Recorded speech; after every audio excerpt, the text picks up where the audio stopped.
watched the last three parts. I would suggest एक बार जाकर ज़रूर देख लेना. Very very relevant. Most liked series of all, economy series.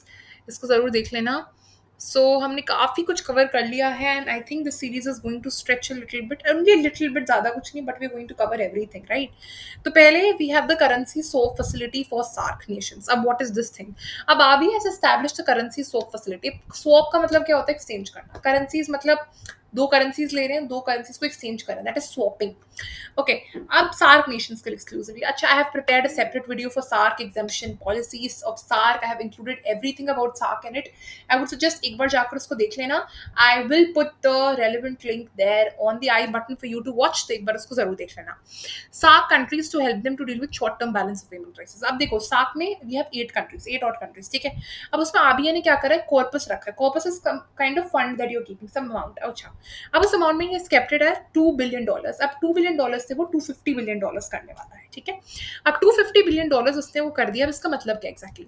SAARC Nations को, ठीक है, मान लो किसी दिन कोई दिक्कत आ जाती है, किसी दिन पैसे नहीं होते, वो इंडिया के पास जाएगा, आरबीआई के पास. आरबीआई को बोलेगा कि यार मैं ना ट्रेड कर रहा हूँ यूएस के साथ, फॉर एग्जाम्पल बोल रहा है मैं ट्रेड कर रहा हूँ, ठीक है, और मेरे को ट्रेड करते करते ना मेरे पास यूएस डॉलर्स खत्म हो गए हैं और मेरे को कुछ इंपोर्ट कराना है बहुत इंपॉर्टेंट अपनी कंट्री में, और मेरे पास यूएस डॉलर्स नहीं, क्या तो मेरे को यूएस डॉलर्स दे दोगे? तो वो जो अपना फंड है ना $250 billion, वहां से उसको कुछ यूएस डॉलर्स दे देगा और वो उस पर्टिकुलर कंट्री की करेंसी अपने पास रख लेगा एज अ सिक्योरिटी. अब मैंने इसके बारे में बहुत पढ़ा था. मैंने सोचा था कि मे बी वो करेंसी इसलिए लेगा बिकॉज मे बी वो बाद में उसकी लोकल करेंसी में उसके साथ एक्सचेंज करके ट्रेड करे, ठीक है. बट वो उसके साथ ट्रेड नहीं करेगा उस पर्टिकुलर कंट्री के साथ इंडिया. वो एज अ सिक्योरिटी रखता है, एज अ कोलैटरल रखता है उसकी करेंसी अपने पास जब उसको वो यूएस डॉलर्स लेंड करते हैं. समझ में आया? This is the SAARC policy, currency swap policy. Very relevant. We ourselves studied it for CLAT.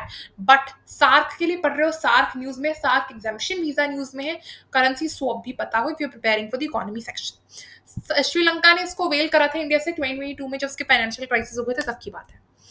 हाँ, तो भाई टेम्पररी एसेट है, not for sale, not for trade. It's a non tradable asset, ठीक है.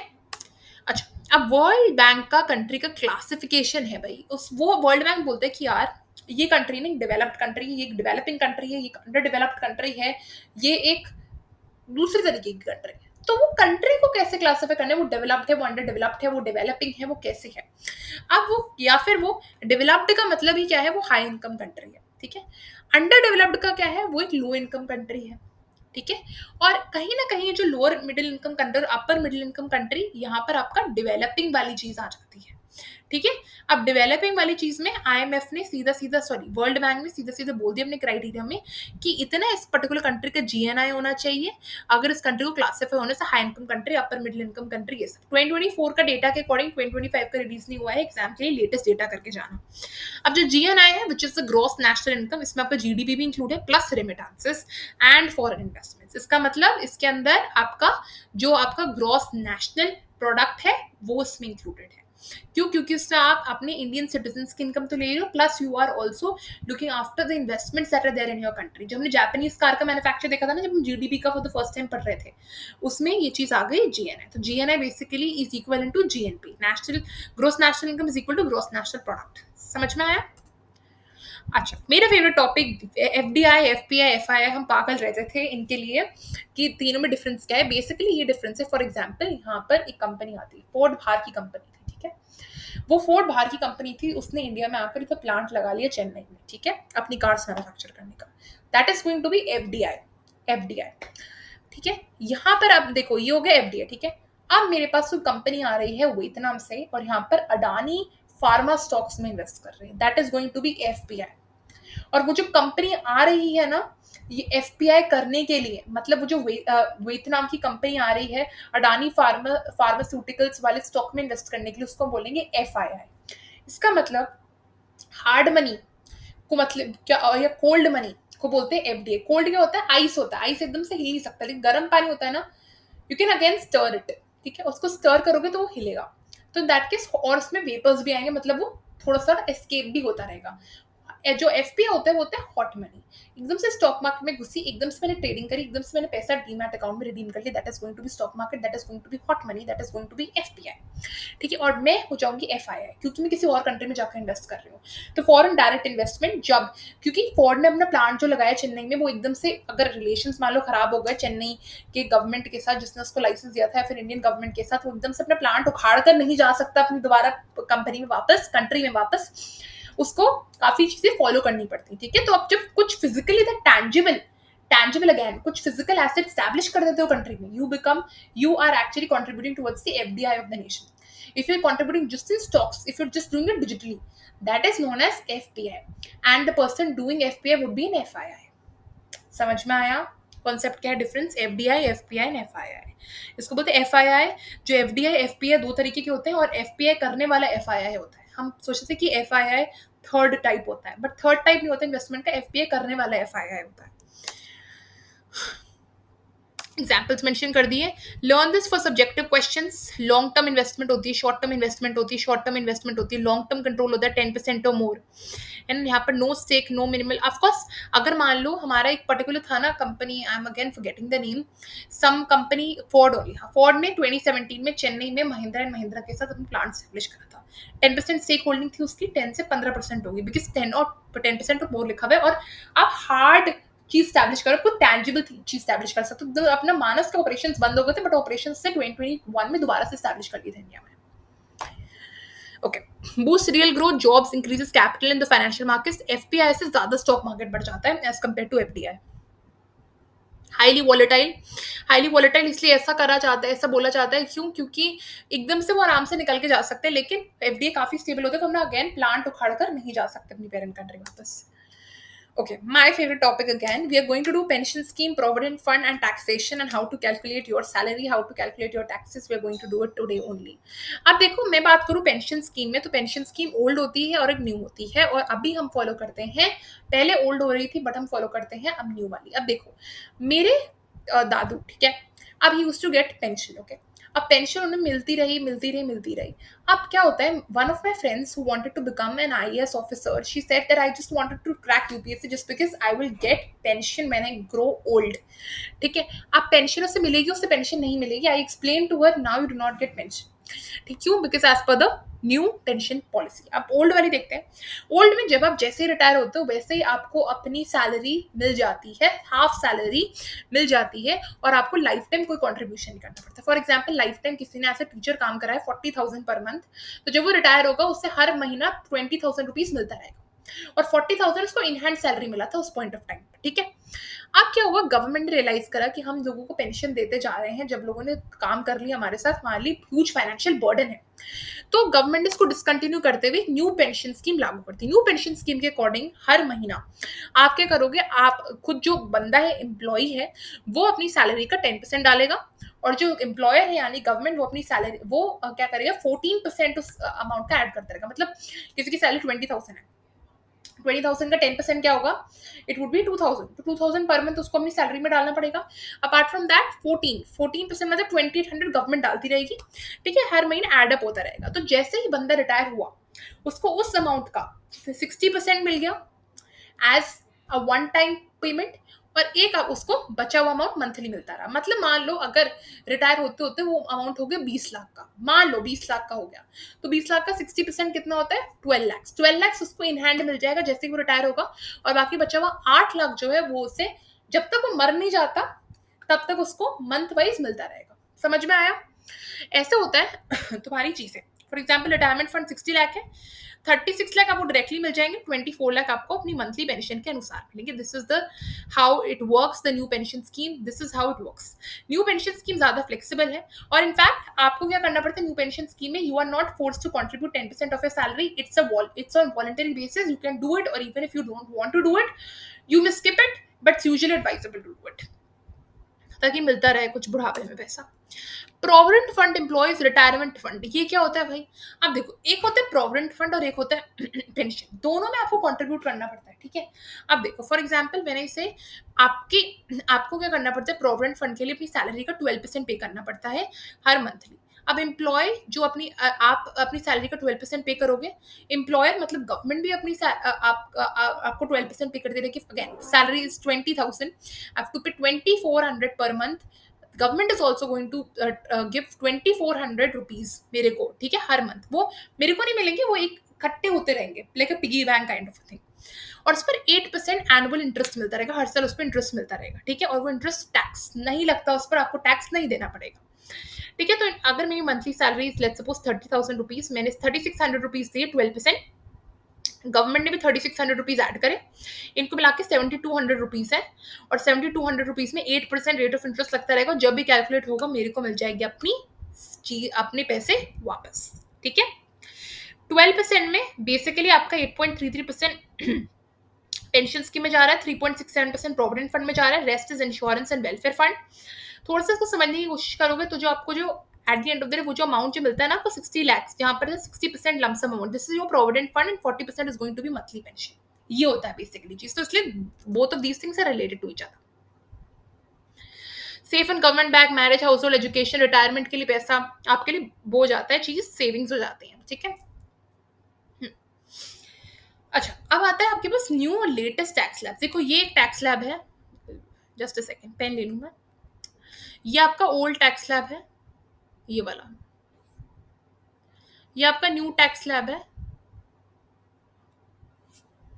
ये आपका लेटेस्ट है जो अभी निकला है बजट से 2025 का। ये चीजें ध्यान रखनी पड़ेगी, ये टैक्स स्लैब ऐसा है, इसको देख लो अच्छे से। बेसिकली ये कि आपका जो अप टू का मतलब हमेशा होता है, अप टू में लोग कंफ्यूज जाते हैं, मतलब it does not mean more than 2.5, it means it could be below 2.5, it could also be 2.5, so we are saying up to 2.5 lakhs. You do not have to pay any taxes between 2.5 to 5 lakhs. You have to pay 5% tax, and this is how it goes on in this particular slab. In the same way, up to 3 lakhs nil tax, then up to 4 lakhs nil tax. So this is the latest one that has come out in the budget of 2025. Okay, आगे देखते हैं कैसे करा।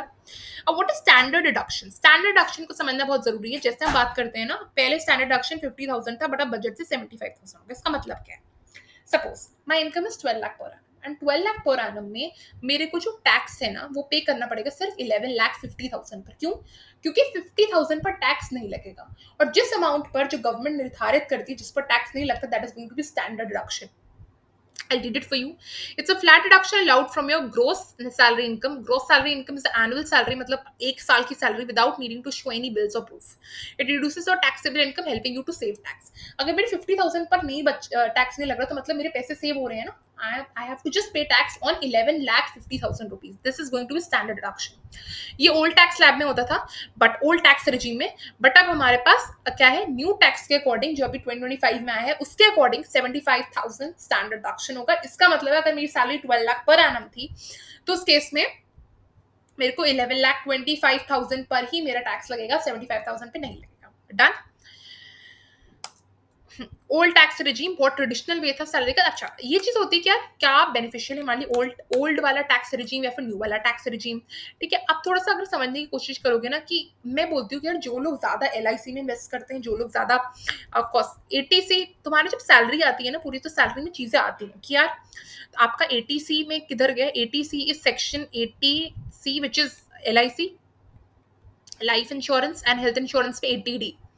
तो ये आपकी, अगर आप इन चीजों में इन्वेस्ट करते हो ना अलग से अपनी सैलरी के लिए, तो ये आपको ना ऑलरेडी अमाउंट कट कर आता है। और ये अगर चीज कर रहे हो आप अपनी सैलरी में, एडवाइजेबल होता है ये सब करना। कुछ लोग होते हैं इसको स्किप कर देते हैं, but again life insurance and health insurance both are advisable to make sure that you are getting this amount from your salary, okay. And इस पर टैक्स नहीं लग रहा, तो इस पर टैक्स नहीं लगता। तो in that case if you going for these things, old tax slab would be good for you.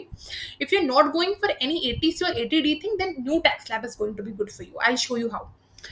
Example लिया है, रिया क्या करती है, Riya invest 1.5 lakh in LIC, 25,000 in health insurance, and she gets a 50,000 standard deduction. Standard deduction automatic होता है, मतलब मेरे को ये नहीं बोलना पड़ता एम्प्लॉयर से कि 12,000 मेरी सैलरी है यार, 50,000 पे मत लगाओ ना, ऐसा नहीं होता, ऑलरेडी कट कर आता है, ठीक है। अब देखो टोटल सैलरी इज 10 lakhs, ठीक है।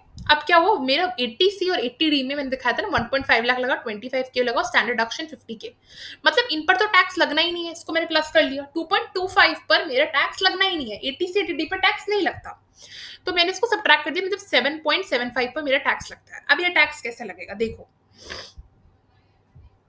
मेरे को क्या करना है, ऐसा नहीं होता कि 7.75 में, जैसे लेट्स सपोज मैं बताती हूँ इसको कैसे करते हो। जैसे ऐसा नहीं होता कि यार, I show you this, back space, this is the old tax slab. Okay, old tax slab में ऐसा नहीं कि 7.75 लाख भाई 5 to 10 लाख पर एनम के बीच में आते तो मेरे को तो 20% टैक्स देना पड़ेगा। ऐसे नहीं होता, पहले मैं ऐसे सोचती ऐसे होता है, बट ऐसा सिस्टम नहीं वर्क करता। सिस्टम ऐसे वर्क करता है कि यार, तुम जैसे अगर कोशिश करोगे, तुम्हारा जो टैक्स होगा, पहले वाले स्लैब में यू हैव टू पे 0% टैक्स, दूसरे वाले स्लैब में यू हैव टू पे 5% टैक्स, तीसरे वाले स्लैब पे यू हैव टू पे 20% टैक्स। इसका मतलब क्या है, इसका मतलब ये है कि यार 0 से 2.5 के बीच में कितना अमाउंट आता है, 0 से 2.5 लाख के बीच में 2.5 लाख अमाउंट आता है। अगर जीरो फर्स्ट स्लैब में, जैसे 0 से 2.5 लाख के बीच में कोई टैक्स नहीं लगता, तो अगर 0% टैक्स लगेगा 2.5 लाख पर, तो कितना अमाउंट होगा, 0। अगर 2.5 लाख और 5 लाख के बीच में कितना अमाउंट आता है, तो सब्ट्रैक्ट करके देखो दोनों को, upper limit lower limit, 2.5 lakh आता है। और इस सेकंड टैक्स स्लैब पर ना 5% टैक्स लगता है, जो हमने अभी टेबल में देख लिया। तो इसका मतलब 12,500 रुपीज, 5% निकालू मैं 2.5 लाख का। In the same way 5 lakh to 7.75 lakh, subtract करो क्या आता है भाई, इसमें you will get 2.75 lakh. 2.75 lakh का मैं 20% निकालू, I am going to get 55,000। अब ये कैसा है, अब मेरा थर्ड स्लैब था ना, that was between 5 lakh and 10 lakh. 5 lakh 10 lakh, 10 lakh तो सैलरी है नहीं, मेरा टैक्सेबल इनकम नहीं है। 10 लाख सैलरी है, बट टैक्सेबल इनकम 10 लाख तक नहीं है, टैक्सेबल इनकम 7.75 लाख तक है। तो जो थर्ड स्लैब है 5 लाख से 7.75 लाख, इसमें करोगे 2.75 लाख आ जाएगा, उसका 20% निकालोगे टैक्स स्लैब में, जो थर्ड वाला कॉलम है उसमें 20% लगता है, तो उसके से 55,000। इसका मतलब 0 प्लस 12.5K प्लस आपका 55K, you are going to get 67,500। और आपका और final cess is add cess 4%। Cess क्या होता है, cess is separate kind of a tax which is basically imposed on separate things. हो सकता है ये सेस चेंज होता रहता है, कभी 4%, 5%, 2%, डिपेंडिंग ऑन गवर्नमेंट ने क्या पॉलिसी इंट्रोड्यूस करे। गवर्नमेंट कोई न्यू वेलफेयर पॉलिसी इंट्रोड्यूस कर रहे हैं, कोई न्यू हेल्थ पॉलिसी इंट्रोड्यूस कर रहा है, और वो चाहता है कि सिटीजन थोड़ा सा पैसा दे, गवर्नमेंट की हेल्प करे उस पॉलिसी को सक्सेसफुल होने में। उस बेसिस पर गवर्नमेंट सेस इंपोज कर देता है, और वो चेंज होता रहता है हमेशा, बट इतना ज्यादा भी नहीं होता। प्लस 4% सेस हमने और ऐड कर दिया, ठीक है, इस 7.75 का ही, तो उस केस में you are going to get 70,200, which is going to be your the tax that you have to pay per year. ठीक है, of course this year, because cess change होता रहता है। ठीक है, have you understood how to calculate taxes? मेरे को भी लगा था when I from a humanities background, of course, when in 11th standard I was supposed to take a session on the budget. In fact, we all had to take a session on the budget, and that was a task for us because we were not from the commerce background, would understand क्या budget कैसे, and budget में when the new tax slab was introduced, so I explained this whole thing, new tax slab versus old tax slab। New tax slab simple concept है, यहाँ पर भी बहुत simple concept है। रिया के पास विल गेट 75,000 स्टैंडर्ड डिडक्शन, हमने देख लिया स्टैंडर्ड डिडक्शन 75,000 मिलता है न्यू वाले रूल के अकॉर्डिंग। उसकी इनकम कितनी हो जाएगी, 9.25 लाख। अगर उसकी इनकम 10 लाख पर एनम थी, तो उस केस में अगर 75,000 कम, तो 9.25 हो जाएगा। And in the same way, क्योंकि न्यू स्लैब्स है 0 to 4, 4 lakh to 8 lakh, 8 lakh to 9.25। दिखाती हूँ, ये वाला स्लैब कर रहे हैं, न्यू टैक्स स्लैब हो गया ये वाला, क्योंकि ये वाला थोड़ा अब पुराना हो चुका है, इसको रिप्लेस करके नया आ चुका है। ठीक है, यहाँ पर अब अगेन आपने सेम फॉर्मूला यूज करा है कि यार सेकंड टेबल पे 5% टैक्स लगता है, तो 0 to 4, 8 लाख और 4 लाख के बीच में डिफरेंस कितना है, 4 लाख का डिफरेंस है, तो मतलब 20,000 आ गया इसका 5%। 8 लाख से 9.25 लाख में डिफरेंस कितना है, 1.25 लाख आ गया इसका 10%, 12,500। दोनों को एड अप करा, 32,500 इसका 4% सेस भी ऐड करा, तो उसका हो गया 33,800। ऑफ कोर्स, अब न्यू टैक्स रिजिम और ओल्ड टैक्स रिजिम को कंपेयर करते हैं। ओल्ड टैक्स रिजिम में 70,200 पे करना पड़ा था, न्यू टैक्स रिजिम में 33,800 पे करना पड़ रहा था। इसका मतलब न्यू टैक्स रिजिम क्लियरली अच्छी है। बट हमने न्यू टैक्स रिजिम में, अगर हमने देखा हो, हमने LIC पॉलिसी मतलब ATC और ATD हेल्थ इंश्योरेंस को ऐड नहीं करा था, जो टैक्स नहीं होता ऑफकोर्स। तो इस ऑफकोर्स रिया ने जब न्यू टैक्स रिजिम के लिए ऑप्ट करा, तो उसने वो चीज़ों को नहीं देखा कंसिडरेशन में। हालांकि अगर आप देखोगे, अगर आप ATC और ATD को इनकॉर्पोरेट करोगे ना ओल्ड न्यू रिजिम में, तो उस केस में आप देखोगे कि उसको फिर भी ज्यादा टैक्स पे करना पड़ रहा है, इसलिए एडवाइजेबल है अगर आप 80 से और 80D में जाते हो तो आप ओल्ड टैक्स स्लैब जरूर चूज करो, because old tax slab is going to be beneficial for you. ठीक है, यहाँ पर लिख दिया, if you don't want to hassle, don't want the hassle of saving proofs, so in that case new tax regime is easier and cheaper for you. अच्छा, अब आप इधर देखोगे टाइप्स ऑफ टैक्सेस, तो टाइप्स ऑफ टैक्सेस में first is income tax that you directly pay, ठीक है। Then is the sales tax that is basis on the basis of the sale of goods and services that the consumers need to pay. ये आता है आपका goods and services में, that comes under GST, ठीक है। For example sitting in restaurant, उसमें आप CGST देते हो, एसजीएसटी देते हो, that consumer is paying because वो खरीद रहा है। Service tax, service tax is of course the services that are provided to the consumer. आप अर्बन कंपनी से किसी को ऑर्डर करते हो वैक्सीन के लिए, मैनिक्योर पेडिक्योर के लिए, इन दैट केस उनकी सर्विसेज पर टैक्स आप कुछ तो पे करते ही हो at the end of the day, right. Delivery पर भी टैक्स पे करते हो, excise duty, royalty and cess. Royalty is something, for example जब आप किसी और का सामान यूज करते हो, इंटेलेक्चुअल प्रॉपर्टी, उसको बोलते हैं रॉयल्टी। फॉर एग्जाम्पल किसी फॉर एग्जाम्पल क्लब में मैं किसी का गाना प्ले कर रही हूँ, फॉर एग्जाम्पल अगर मैं गाना प्ले कर रही हूँ उई अम्मा वाला, ठीक है, राशा तरानी का, ठीक है, तो उस केस में यू गोइंग टू सी कि अगर मैं वो गाना प्ले कर रही हूँ, I need to give some revenue to Rasha as well because I'm using her intellectual property, I'm using her song. In fact, आप जितने भी Instagram पर अपने गाने करते हो, यूज करते हो, उनके गाने यूज करते हो, उनका इंटेलेक्चुअल प्रॉपर्टी यूज करते हो, या फिर अपने किसी कमर्शियल बेसिस पर अगर उनका गाना यूज करते हो, फॉर एग्जाम्पल कोई रेस्टोरेंट चला रहे हो या फिर क्लब चला रहे हो, तो इन दैट केस वो गाना उनके बजाओगे, उनको कुछ पैसा जाएगा, उस पैसे को बोलते हैं रॉयल्टी, जब हम किसी की इंटेलेक्चुअल प्रॉपर्टी को यूज करते हैं, ठीक है। दूसरा आता है आपका सेस। सेस होता है आपका आपका क्या लगता है, additional tax for specific purpose. मैंने बताया ना 4% जब रिया ने टैक्स पे करा तो वो कोई पॉलिसी थी हेल्थ की, एजुकेशन की, जो रिया को पे करनी पड़ रही थी, that is going to be cess. Sorry cess, excise duty. Excise duty का मतलब होता है for example when company pays tax on goods that they make. For example एक प्रॉपर चेन होती है, राइट, हम बोलते हैं ना what is VAT, right, VAT is value added tax. ये भी बता देती हूँ साथ में। फॉर एग्जाम्पल कोई मान लो बिस्किट है, बिस्किट बनाना है, बिस्किट के लिए हम लाए हैं मैदा, right, we have brought refined flour, we have refined flower, apart from that we have sugar.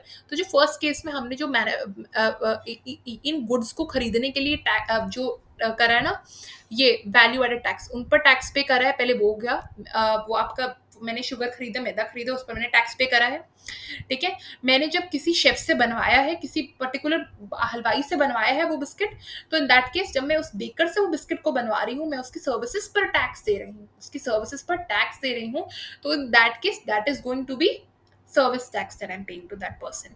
तो वहां पर भी टैक्स लगा। And at the end of the day मैंने जब उनको बेचा, पैकेट मैंने जब उसको फाइनली पैक करवाया, उस पर भी मैंने टैक्स दिया।